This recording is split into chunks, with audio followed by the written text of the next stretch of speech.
Welcome back, everybody. We are going to continue with Chapter 10 of Otherwise Known as Sheila the Great by Judy Blume. If we remember correctly, in Chapter 9, Sheila started a newspaper for her summer camp. And at the very end, if you remember, she had this prize for a crossword puzzle, and that prize was to give that newspaper away. I think that she loved doing the newspaper and that she was really excited about her idea, but I also think she was a little overwhelmed and did not realize how time-consuming that newspaper was going to be, and she missed her friends and the camp activities. That's what I think.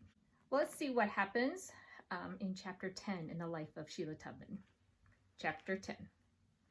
It turned out that Alan and Paul, the boys who won my contest, liked being in charge of the camp newspaper. They formed all kind of committees and hardly missed any of their regular activities. And Mrs. Bindle volunteered to run off copies for them. Some people really take the easy way out. They even changed the name of my paper from Newsdate by Sheila the Great to Alan and Paul, Tell All. Mouse is one of the camp reporters. She acts like that's a really big deal. You must really not like newspaper work if you gave up just after 1 week, Mouse said. It's not that I don't like it, I told her. It's just that the challenge was gone.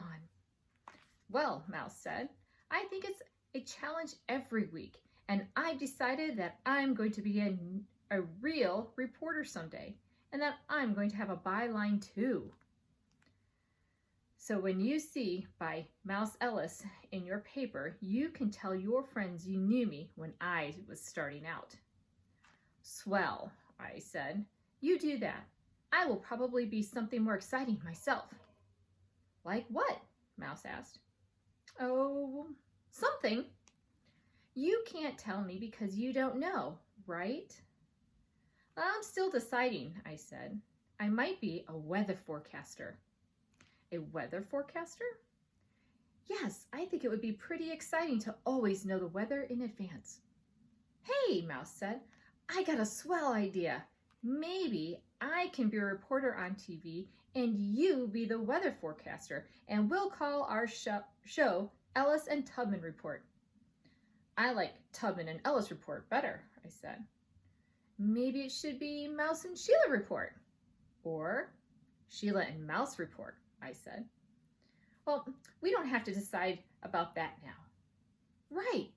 It's the show that's the good idea, I said. What we call it isn't that important. But we'll definitely be a team, Mouse said.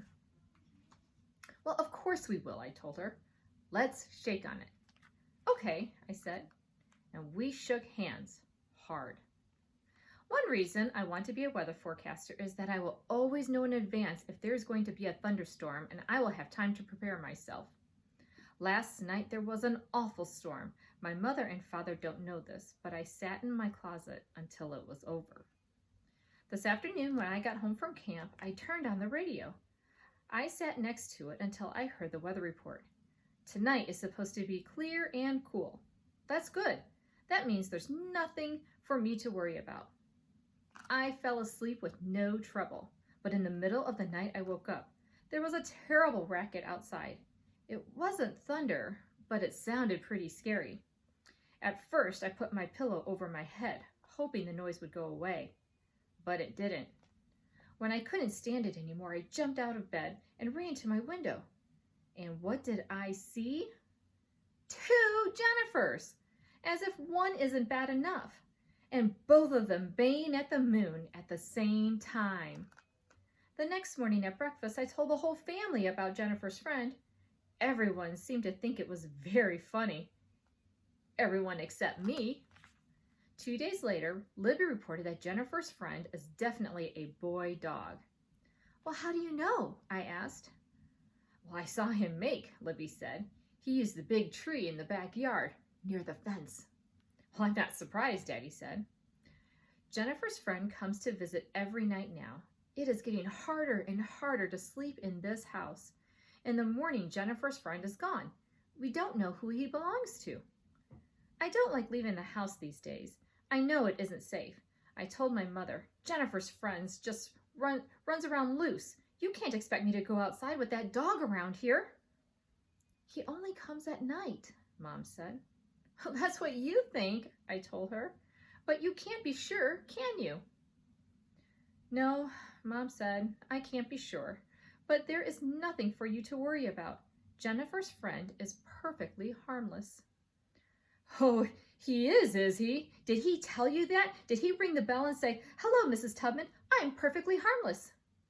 My mother sighed. I can see there's no point in discussing it with you. Your mind is already made up. A few days later, Mouse was over. We were yo-yoing in the driveway. Mouse has a new Duncan butterfly. A butterfly is a regular yo-yo put together backwards, so the flat ends are on the outside. Nobody told me this. I figured it out for myself. Mouse was trying to teach me a new yo-yo trick called Round the World, but I kept missing and hitting myself in the head. All of a sudden, I had the feeling I was being watched. I turned about slowly, and there he was, Jennifer's friend. I screamed and threw my yo-yo at him. He came after me. I ran as fast as I could, right into the yard where Jennifer was tied up.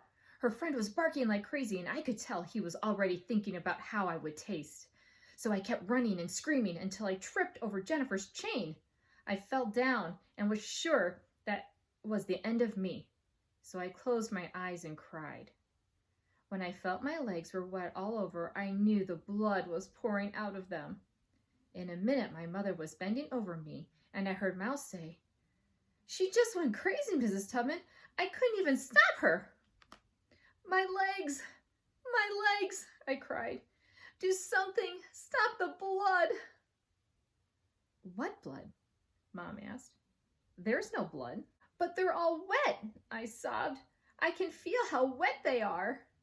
Open your eyes, Sheila, Mom said, and you'll see why. I opened one eye and then the other. I rolled over and Mom helped me sit up. Jennifer, that dumb old dog, was licking my legs. I'm going to get awful hives, I told Mouse. Just awful. They'll probably be as big as apples. Mouse didn't say anything. She just looked at me and shook her head. Later, Mom took me to the doctor because when I tripped over Jennifer's chain, I scraped my leg. I said, I told you, didn't I? I told you it wasn't safe to keep that dog around here. Just see what she's done to me. Just see! Jennifer and her friend did not do anything to you, Sheila, Mom said.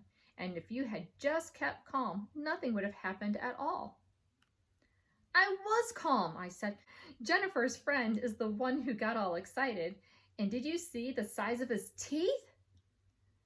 Mouse came over after supper.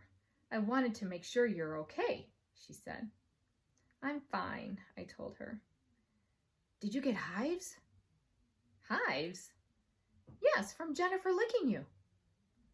Oh, yes, I got awful hives, I said, all over my livers and intestines. Your liver and intestines? Yes, the doctor said that I was really lucky this time. I didn't get any on my lungs. They're the worst kind. Mouse tilted her head and didn't say anything for a minute. So neither did I. Finally, she looked me right in the eye. Sheila, if a person is scared of something, a person should admit it, shouldn't they? Oh, definitely, I said. And if I was ever afraid of anything, I'd be the first to admit it. Me too, Mouse said. Did I ever tell you I'm scared of dragonflies? You are? Yes, even though I know they can't hurt me, I'm very scared of them. How about you? What makes you afraid? Let me think. Well, take your time, Mouse said. You know, I told her, I really can't think of anything I'm scared of, except maybe lions. Lions? Yes, you know, lions. And that's it? Mouse asked. Yes, I just can't think of another thing. Mouse tilted her head to the other side. Was she trying to get a different view of me? It's getting dark, I told her. Remember, your mother doesn't like you walking around in the dark. I'm going, Mouse said. See you tomorrow, Sheila, and I hope you don't run into any lions. Ha ha, I called. Soon after that, Jennifer's friends stopped coming to visit, and Jennifer made unhappy noises at night. She refused to eat. Daddy got worried and took her to the vet, and that's how we found out Jennifer's going to be a mother. Daddy wrote to the Egrins telling them about Jennifer. They wrote back. Dear Buzz, Jean, and girls, we are enjoying England, although the boys miss home and Jennifer. We are thrilled to hear the good news. Imagine our little Jennifer a mother. Thank goodness we'll be home for the big event. Of course, you'll get the pick of the litter. I know having a puppy will make the girls very happy, especially since they are taking care of Jennifer this summer. We are glad to hear that you are comfortable in our house and that the girls like Terrytown. See you in September. Sally, George, and the boys. Oh, P.S. Bobby wants to add something.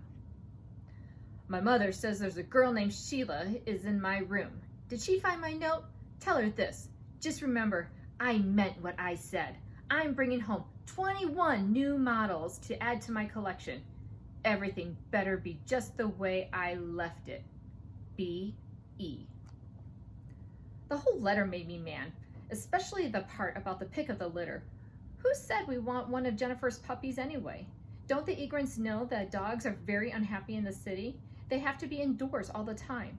There aren't any backyards where they can be tied up. For a professor, George Egrin isn't very smart, or he would know better than to offer us one of his dumb old dogs. Libby didn't agree. I just can't wait, she said. I'm going to pick him out for myself, and I'm going to be in charge of him, and he's going to sleep on my bed, and I'm going to be the happiest girl who ever lived. You better quit thinking about having a puppy, I told her, because you can't. Since when are important decisions left up to you? Libby asked. You think you're going to bring home some puppy into our room to sleep on your bed? You're really crazy. You know I'm allergic to dogs. You know I get giant hives inside me. The little spoiled brat isn't going to get her own way this time, Libby screamed. This time, the spoiled brat is going to have to learn that I count too. I'm also a member of this family. Girls, girls, Daddy said. Tell her, Father, tell her you're going to let me have one of Jennifer's puppies. Oh, Daddy, you wouldn't. You wouldn't do that to me, I cried. Jennifer isn't even having her puppies until September. There's no point in discussing it now, Daddy said. And if I don't get one, I'm leaving home, Libby said. And if she does get one, I'm leaving home, I told everyone. In about 1 minute, I think I'm going to leave home, Mom said. Well, that's a good idea, Daddy said. Let's you and me run off and leave them together. Very funny, Libby said. Yeah, very funny, I added. The discussion is closed for now, Daddy told us. Your mother and I will make the decision when the time comes.